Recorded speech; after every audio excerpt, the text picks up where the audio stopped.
అద్భుతమైన చిత్రాన్ని మా అందరికీ అందించినందుకు అండ్ అఫ్ కోర్స్ మనల్ని ఖుషి చేసే ఎన్నో రత్నాలు లాంటి చిత్రాల్ని మనకు అందించిన ఏం రత్నం గారి మాటలు ఇప్పుడు విందాము. Requesting sir to please speak.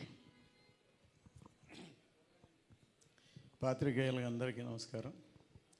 ఇంత 2-3 సార్లు కలిసినప్పుడు ఈ సినిమా కథ ఏంటి, ఈ సినిమా ఎందుకు లేట్ అయింది ఇలా అడిగేవాళ్ళు.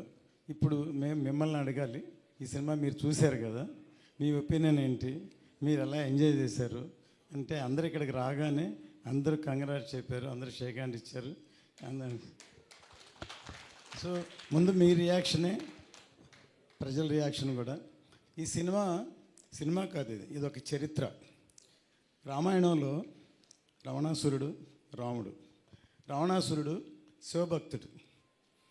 అతను విష్ణు భక్తుల్ని ద్వేషిస్తాడు. తన శివభక్తుడు కాబట్టి శివుని బాగా పూజిస్తాడు.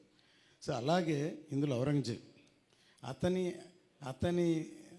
మతాన్ని, అతని అల్లాని అంత డివోషన్గా ఉంటాడు, టోపీలు కుట్టుకుంటాడు, ఏదో ఇదిగా ఉంటాడు. కానీ ప్రపంచం అంతా మేమవ్వాలి, ప్రపంచం అంతా మాది అవ్వాలని ఒక క్యారెక్టర్.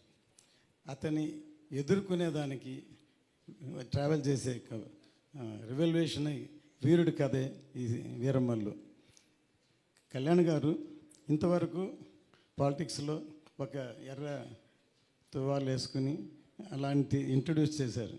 కానీ నిజంగా ఇందులో అసలు చూస్తున్న సింహంలాగా, ఒక యోధుల్లాగా పోరాడే అసలు అంత ఎవరైతే నాకు, ఎందుకంటే ఒక కుర్రాడు పొద్దున్న ఫోన్ చేశాడు విజయనగరం నుంచి, సార్ 40 మంది వెళ్ళి సినిమా చూసాం సార్, అసలు ఏంటి సార్ ఇది సార్ మేము కోరుకునేది కళ్యాణ్ గారిని, ప్రతి సీన్ ఎంజాయ్ చేసాం, ప్రతి సీన్ క్లాప్ కొట్టాం, ప్రతి సీన్ అసలు ఇది చేశారు. ఇవాళ మా మదర్ని తీసుకుని సినిమాకి వెళ్తున్నాను, మధ్యాహ్నం మళ్ళీ వెళ్తున్నాను అని ఫోన్ చేశాడు.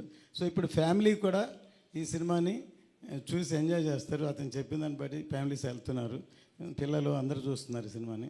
సో ఈ సినిమా ఇంకా పెద్ద హిట్ అవుతుందని రోజు రోజుకి. ఎందుకంటే కొంతమంది యాంటీ వాళ్ళు ఉన్నారు, ఏదో అదే